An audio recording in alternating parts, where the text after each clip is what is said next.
have Alice again. Programs Committee, we have Tom Carroll and Brad Sudo. We are pleased to recognize Anthony Amaral of Washington Trust.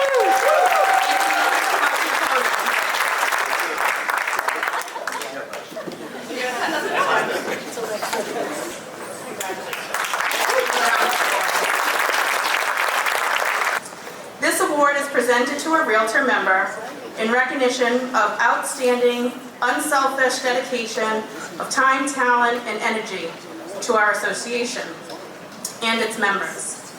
This award is presented at an annual meeting at the discretion of the president and may or may not be presented annually. So I had the pleasure of thinking this over, and this is very meaningful to me. This member is a life member since 1984. He has served on many committees. He has been a director and past president. However, he still continues to serve, unselfishly dedicating time to volunteer whenever possible. This year's Kent Washington Association of Realtors is honored to name Greg Eccleston as the recipient.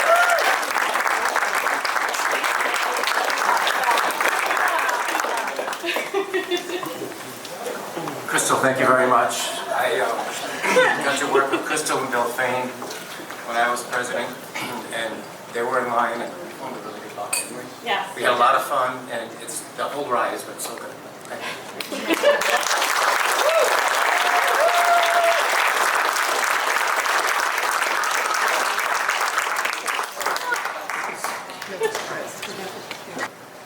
This year's recipient of the Kent Washington Association's Realtor of the Year goes to a realtor who has contributed so much in so many ways to our association. Bill Fain has served in all positions of leadership in our board. He serves on various committees, including Education, Government Affairs, Community Outreach. Bill heads our Lockbox Task Force, as you heard earlier, and he organized and completed the Strategic Action Plan Task Force. He's also completed our member database program, the KWAOR Emergency Preparation Plan, and has always stepped up to help out wherever he could be of help. Being the owner and instructor of the Rhode Island School of Real Estate, Bill is a big proponent of realtor education and has assisted our board with providing education to our members. At his school, he's been instructing pre-licensed code of ethics and other courses for over 10 years. Anyone who knows Bill knows that he is a true team player and has always made himself available whenever asked. Bill has a calming presence, but is very firm in his resolve. We are fortunate to have had Bill involved in our association all these years.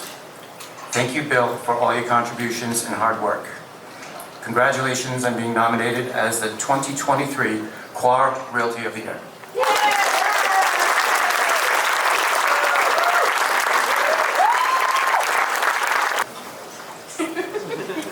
I'm joking with everybody. All the pins are bedazzled. Crystal shows her spirit and everything. Thank you so much. You guys are awesome. I love working with you. I'm honored. Thank you.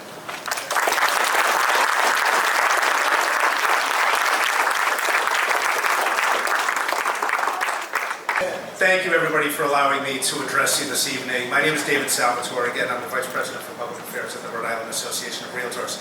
When Linda and Nick asked me to speak about legislative issues and what's happening at the State House, I thought to myself, why? There's nothing going on. We have a Speaker of the House in Washington who's bringing Democrats and Republicans together, who's solving all of our budgetary issues. What is there to talk about? But in all seriousness, I want to, one, thank Nick and congratulate him for his service, and Crystal as well. Without strong leadership, local associations do not have a presence at the Rhode Island State House in city and town halls across Rhode Island. So thank you both. And thank you, Linda, for your leadership as well. I'm proud to say that our local associations are well represented. Whenever I'm interacting with all of you regarding legislative updates or what's happening in Washington, D.C., I'm proud of the fact that you all are on the front lines every day fighting the good fight, and I appreciate you for that. So we went into the 2023 session asking the legislature, specifically the House of Representatives, to continue focusing on Speaker Joe Shekarchi's mission of making housing a top legislative priority. And I'm proud that Speaker Shekarchi has made this his platform as Speaker of the House in Rhode Island. Many of you know who he is. He's a serious person relative to creating housing for all Rhode Islanders, and I'm proud that we have stood shoulder to shoulder with him over the last several legislative sessions so that we are addressing many of the systemic issues around housing in our state. With that, I'd like to invite from Foster Forward up to the podium, Lisa Gillette. And at Foster Forward, I always valued the contributions that realtors across the state were making to support our work. And boy, when you're going through disclosure agreements and you're trying to make decisions about what to offer in the roller coaster market that we had in the last few years, you need a good realtor by your side to do that. So for so many reasons, thank you so much for your support. Although I am retired from managing, I still keep my broker's license active. It's a wonderful thing to have. I have made so many friends, both within the business and of course with the people I've dealt with over 40 years. And I have to say a special shout out to those agents from my office in Charlestown. Even though I'm retired, they came here to support me. And you can't ask for a better. So Nick, Kelly, Shannon, Lisa, Josh, Joe, Melody. You know, when I was asked to do the swearing in this evening, Linda asked me to keep it to 20 minutes or less, so I'm going to do my best. Actually, you're in the middle right now witnessing Nick's worst nightmare. His father with a mic in his hand. Okay, it doesn't get any worse than that. You know, I had a number of ideas of, you know, telling a couple stories maybe, or commenting on some of the states of all the things we're all going through. And I say to myself, you don't need my stories, and you certainly don't need my words of wisdom. We've got the leadership in place that's going to carry us through this for many, many, many decades to come. But when I look around the room, what I really see is that the luckiest guy in the room is sitting right here, because I've got such an amazing group of friends. I'm humbled to sit here among all of you. You know, I've served on many, many, many boards in my career, and I have a firm philosophy that the easiest group to lead is a group of leaders. And that's what we've got here. We've got in this room tonight the best leaders that this organization ever had to offer. Do you solemnly and sincerely promise that you will administer to the office to which you have been elected to the best of your ability? You will uphold and support the Rhode Island Department of Business Regulations.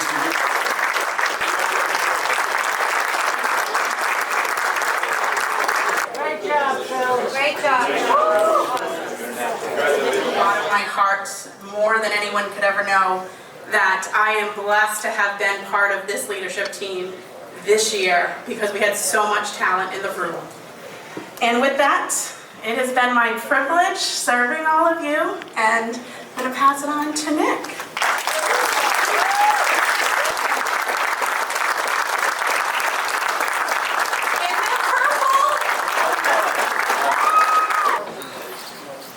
Ladies and gentlemen, it's an honor to stand before you as the incoming president of the KWAOR Association of Realtors.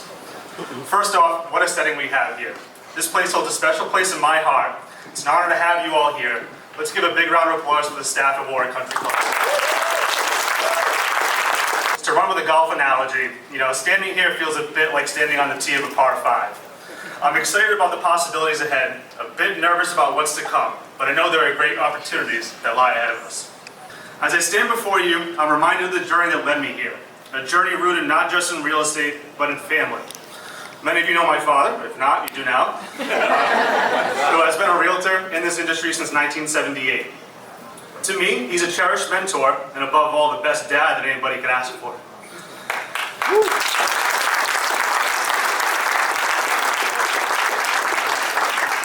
Linda told me this part would be tough. I didn't think so. Life often throws you curveballs, and my dad has had his share. He's battled a rare neurological disorder called Charcot-Marie-Tooth that causes progressive muscle weakness and wasting primarily in the limbs. He's worn leg braces for as long as I can remember, and yet he continued listing and selling real estate for over 35 years. His lesson to me, which I carry forward, is simple: don't make excuses.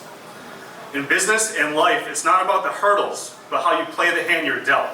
Ideally, with a great attitude and a smile.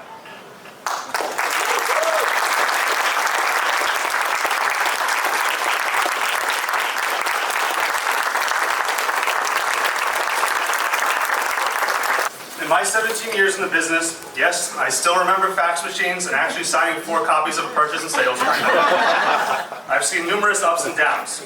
Our industry is rife with challenges: low inventory, the lock-in effect, affordability challenges, the highest mortgage rate since 2000, scandals at the highest levels of our industry, multiple commission lawsuits, settlements, defending buyer agency compensation, defending buyer agency in general. How do we get through all this? Education, innovation, and resilience. Shortly after starting my career, the Great Recession hit. People would say to me, "Boy, you picked a good time to get into real estate." My reply was, "It's all I know." I guess you could say the same thing about right now. "Boy, I picked a great time to become president of the association." Thankfully, this too is all I know. The recession taught me resilience, hard work, and the need for education. The COVID era showed that innovation is mandatory. My team knows I love change, maybe a bit too much, but that's why I'm so excited to help our members and our association navigate these changes.